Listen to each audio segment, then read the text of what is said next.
Okay, good morning. Welcome to the Morning Report. My name is Willie Lawson. Today we're diving deep into a story out of New York City that may look local, but in reality, it's a snapshot of where American politics may be heading. The headline is this: Zohran Mamdani, a self-described socialist Democrat and the new Democrat nominee for mayor in New York City, has refused to endorse Governor Kathy Hochul's reelection campaign, despite the fact that Hochul went out of her way to endorse him. So on the surface, it may look like a minor bit of political drama. Candidates endorse each other, and then sometimes they don't, right? But when you pull back the curtain, this reveals something profound about where the Democrat Party is going, who's actually in charge, inside their coalition, and what it means for the people who live and work in New York City. Because let's be clear, Hochul didn't have to endorse Mamdani. She chose to. She stuck her neck out, offering political cover to a candidate who was openly radical in his proposals. And when the time came for loyalty to run both ways, Mamdani shrugged it off. And that's just not ingratitude. That's a signal of power, a sign that the radicals don't see any need to return favors to the moderates. So in this episode, we're going to break it down layer by layer. We'll look at why Hochul made this gamble in the first place. We'll examine Mamdani's platform and why it's being called socialist to the core. We'll talk about the broken idea of loyalty in the modern Democrat Party. We'll look at the consequences for actual New Yorkers if his policies move from campaign promise to reality. We'll pull the history because New York has been down this road before. And finally, we'll connect the dots to national politics, to the 2026 midterm elections and the 2028, and to what it all means for conservatives who are paying attention. This won't just be commentary, it'll be a map, a warning, a reminder that appeasing the far left never pays off. Not for the politicians who try it, and certainly not for the people who end up footing the bill. So, okay, let's start with the governor herself, Kathy Hochul, and the gamble she thought she was making.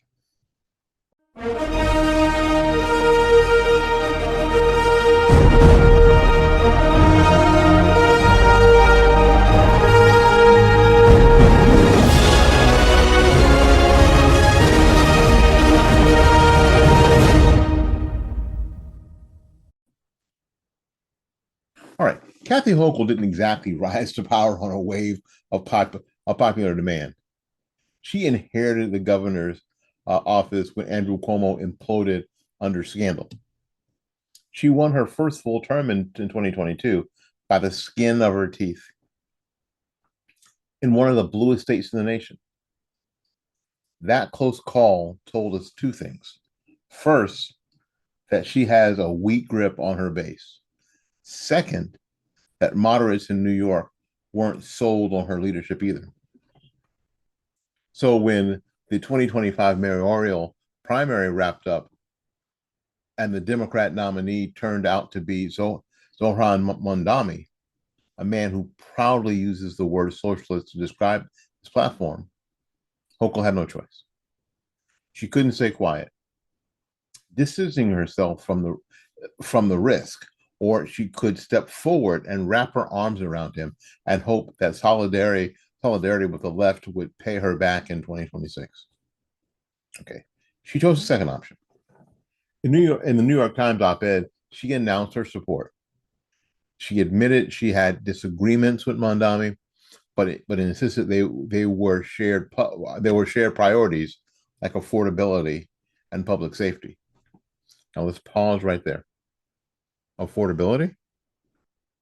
This man is pushing a $30 minimum wage. Government-run grocery stores and higher taxes designed to punish specific neighborhoods. That's not affordability. That's state control. That's punishing the very businesses and families that keep New York alive. Public safety? This is the candidate who has refused to condemn anti-police rhetoric and only half-heartedly distanced himself from chants like globalize the intifada after intense political pressure. That's not public safety. That's surrender. So why did Hochul do it? Because she's not leading the party. She's following it. She saw where the energy was, and she thought that she was aligning with the radicals would do goodbye her peace. She thought that if she bent the knee early, she could secure the loyalty later. That was a gamble, and it's already failed.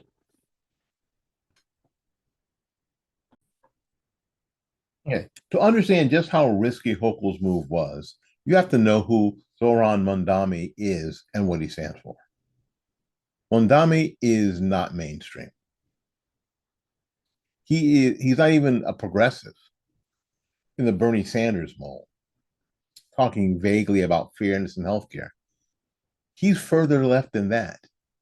He is a hard line socialist, and he's not hiding it. Here's what he's pushing: a $30 minimum wage. Think about that.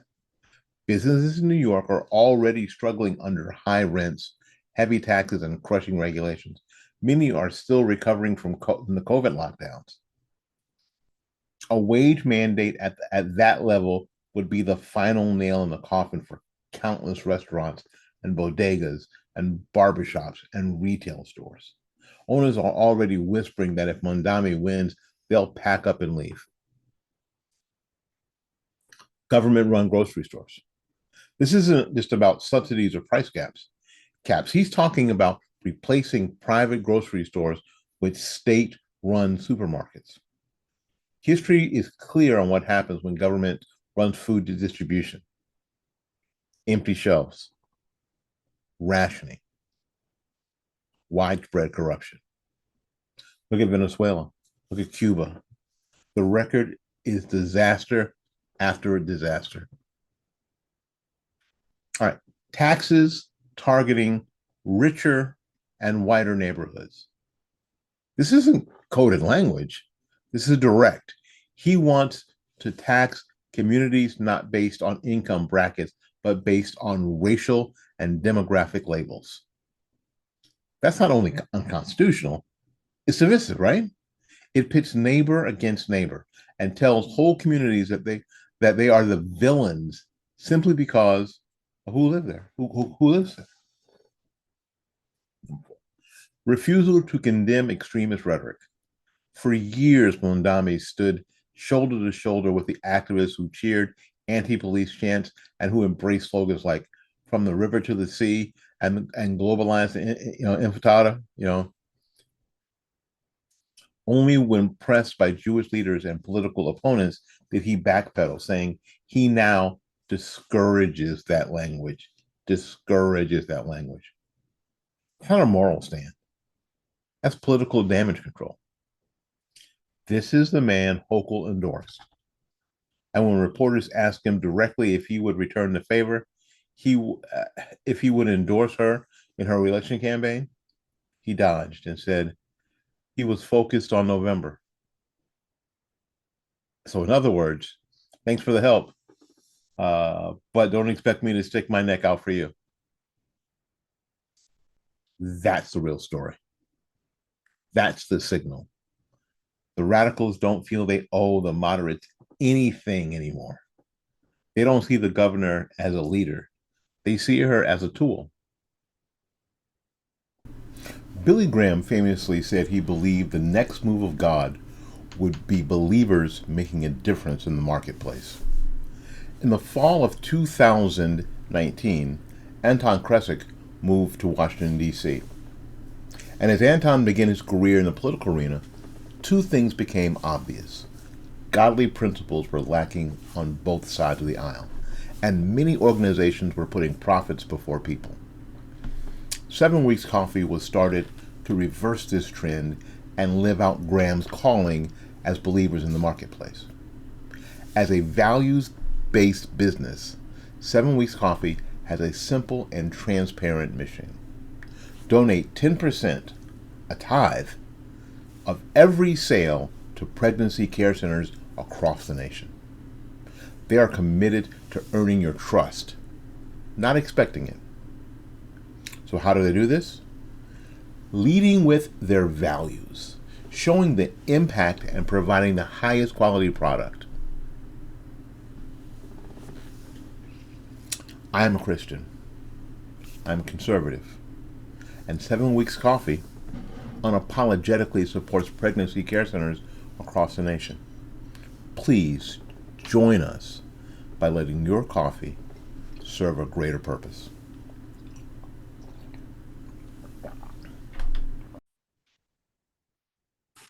Okay, politics have always been built on the currency of loyalty. You endorse me, I endorse you, you scratch my back, I'll scratch yours. That's how coalitions work. But in today's Democrat Party, loyalty only runs one way, towards the radicals. The moderates must give, the establishment must bend, the old guard must cede ground, and the radicals, they take, they demand, they expect, but they don't give back. Hochul learned that lesson this week. She thought that she could buy goodwill with an endorsement. What she bought instead was humiliation. Mamdani doesn't need her. He knows it. He has the energy, the activists, the headlines. She has the baggage. So this is the loyalty gap. And it's not just about personalities, it's about power. In the Democrat Party, power is moving left. And those who try to appease that movement find themselves sidelined. For Hochul, it may cost her the election. For Democrats across the country, it may cost them the center of American politics, because the further left they go, the further away they get from the majority of Americans who still believe in work, family, safety, and sanity.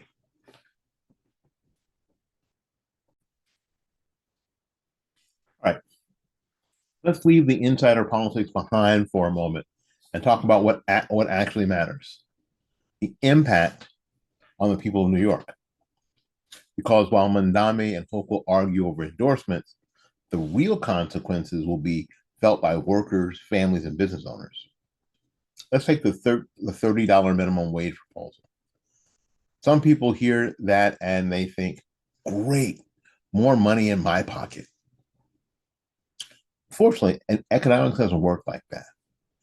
When the government artificially inflates wages, businesses don't magically find extra cash under the sofa cushions. They cut hours. They cut jobs. They raise prices. Some shut down entirely. Restaurants in New York City already operate on razor-thin margins. Forced $30 wages, a forced $30 wage floor would mean higher menu prices, fewer servers, and the closing of mom and pop establishments that give neighborhoods their character. These closures aren't theoretical. They are guaranteed. Guaranteed. And what happens when the local restaurant shuts down?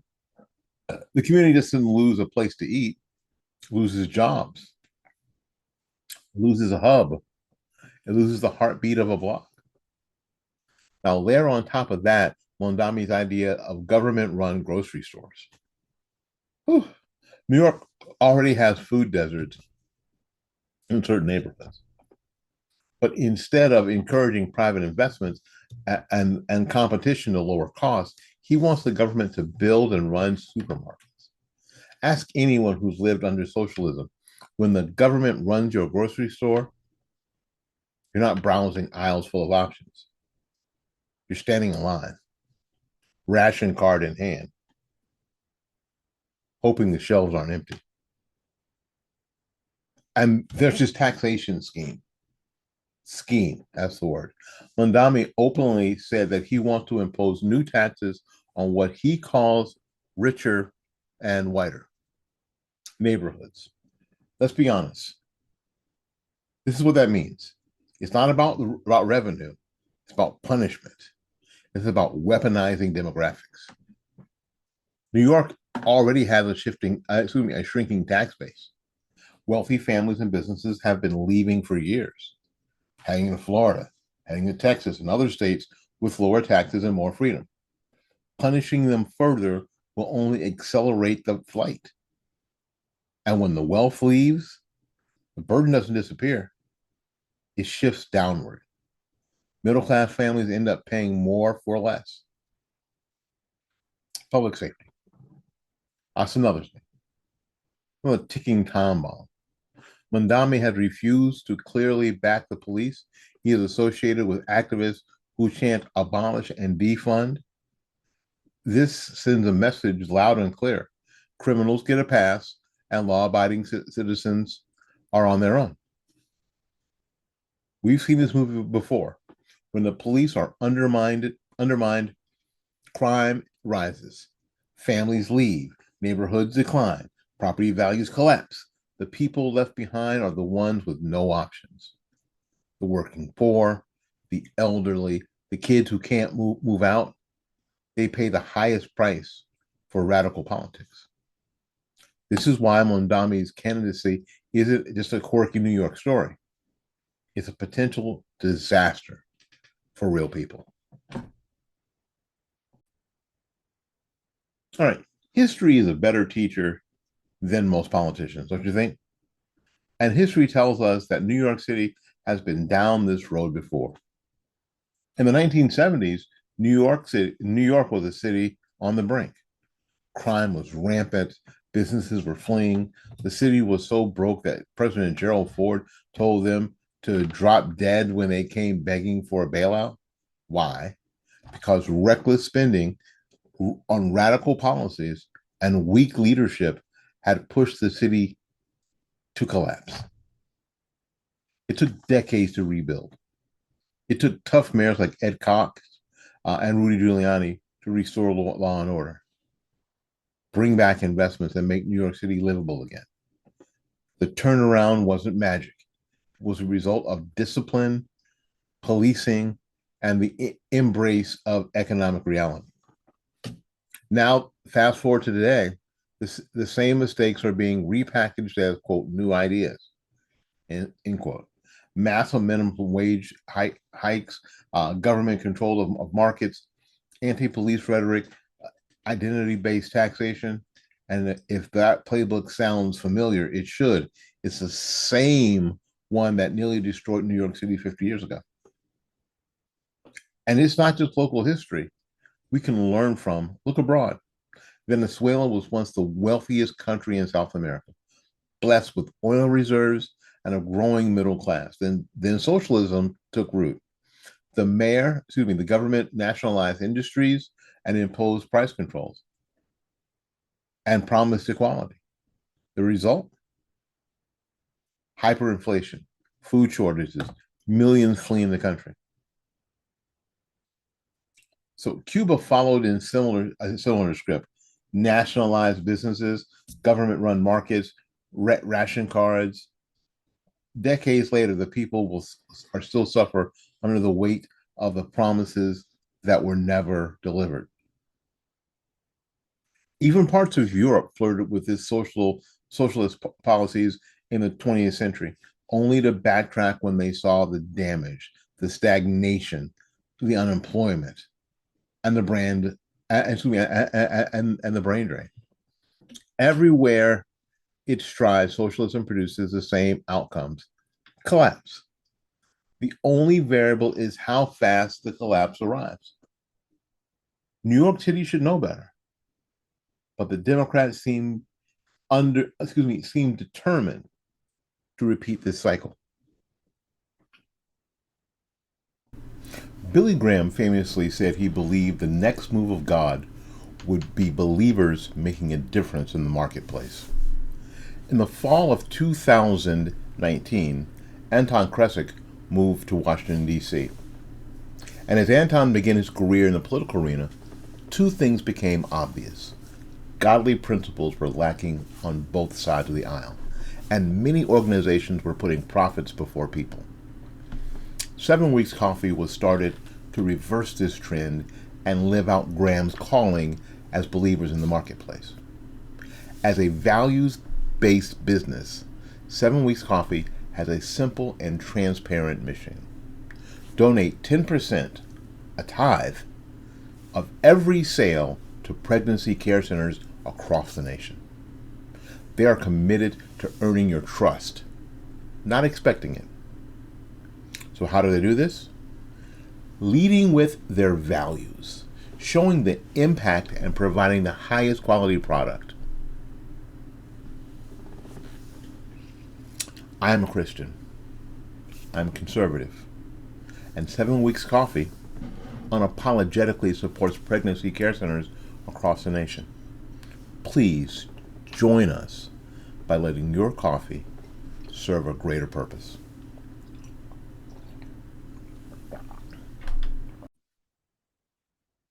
Okay, let's zoom out. This isn't just about New York. It's about the trajectory of the Democrat Party nationwide. Think about Hochul's endorsement. Think about what Hochul's endorsement means. A sitting Democrat governor in one of the bluest states in America. She felt that she had no choice but to endorse a socialist nominee for mayor. That tells you two things. First, the center of gravity in the Democrat Party is no longer longer moderate. It's radical. The activists, the donors, the energy is all on the far left. So if you're a Democrat who wants to stay relevant, you can't ignore that wing anymore. You have to bow to it. Secondly, appeasement does not buy loyalty. Hochul bent the knee. Mamdani didn't recognize the favor. He didn't have to, because the radicals don't see the moderates as partners. They see them as stepping stones, tools to be used and discarded. Okay, this has consequences beyond New York. In 2026, Democrats will be fighting to hold the House and the Senate in 2028. They'll be fighting for the White House if their candidates are forced to embrace socialist platforms, socialist principles, and they'll alienate moderates to the general election. The radical base may cheer, but the middle will walk away. For conservatives, this is both a challenge and an opportunity. The challenge is that the left will push harder than ever, using every institution they control, media, schools, corporations, anything to endorse socialism. The opportunity is that ordinary Americans are not on board. They want jobs, they want safety, and they want the freedom not to ration. Freedom, not ration cards, not slogans. If Republicans and conservatives present a clear alternative, grounded in common sense, rooted in history, focus on the results, the contrast will be undeniable. The Mamdani Hochul drama is just a preview. It's a warning sign for Democrats and wake-up call for everyone else.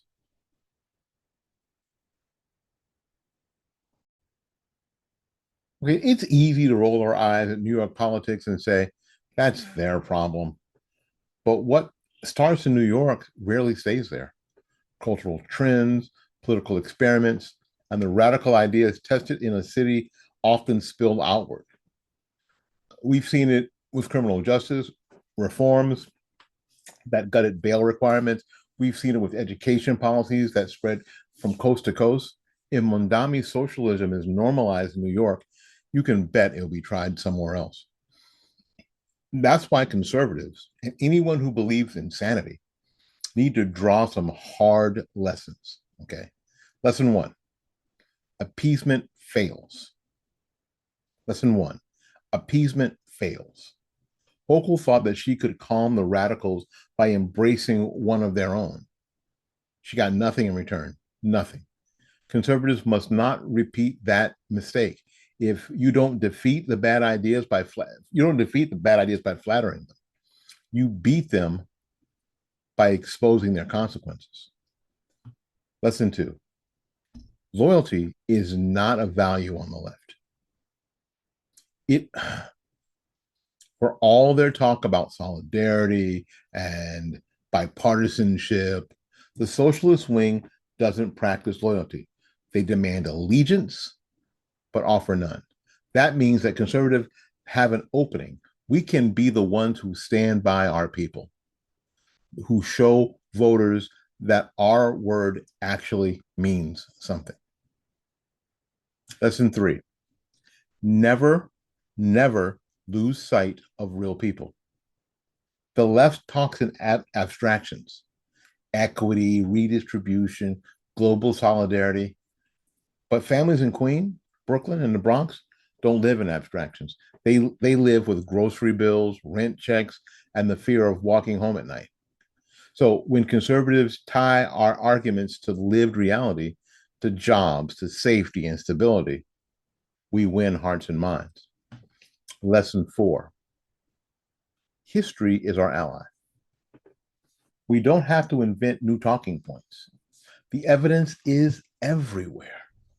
New York in the 70s, Venezuela, Cuba, every socialist experiment ends the same way, with shortages, misery, and flight. Our job is to remind people of those lessons again and again, until the truth cuts through the slogans. Lesson 5. We need to offer a better story. Politics is more than warnings. It's about vision. Conservatives can't just say no to socialism. They have to say yes to something better. Yes to work. Yes to opportunity. Yes to communities that thrive because people are free to build, innovate, and flourish without government standing over their shoulders. Zohran Mamdani's refusal to endorse Kathy Hochul isn't just a spat inside the Democrat Party. It's a symbol of where the left is headed. It shows us that moderates no longer set the tone. Radicals do. It shows us that appeasement does not buy peace. It buys humiliation. And it shows us that socialism isn't some fringe slogan anymore. It's knocking on the doors of City Hall. For Hochul, this may cost her career. For New Yorkers, it may cost them their livelihoods and their safety. For Democrats nationwide, it may cost them the center of American politics. But for conservatives, it's a reminder and an opportunity. A reminder that our fight isn't against straw men. It's against real policies and with real consequences. And an opportunity to stand taller, speak clearer, and show Americans that there's a better way. Because at the end of the day, socialism is a dead end. It always has been. The question isn't whether it fails, but how much damage it does before people wake up. Let's make sure that we wake up, that wake-up call comes sooner than later. My name is Willie Lawson. This is the Morning Report. Until we see you again, go out there and learn something, love somebody, and for goodness sakes, take care of yourself. We will see you when we see you. Bye-bye now.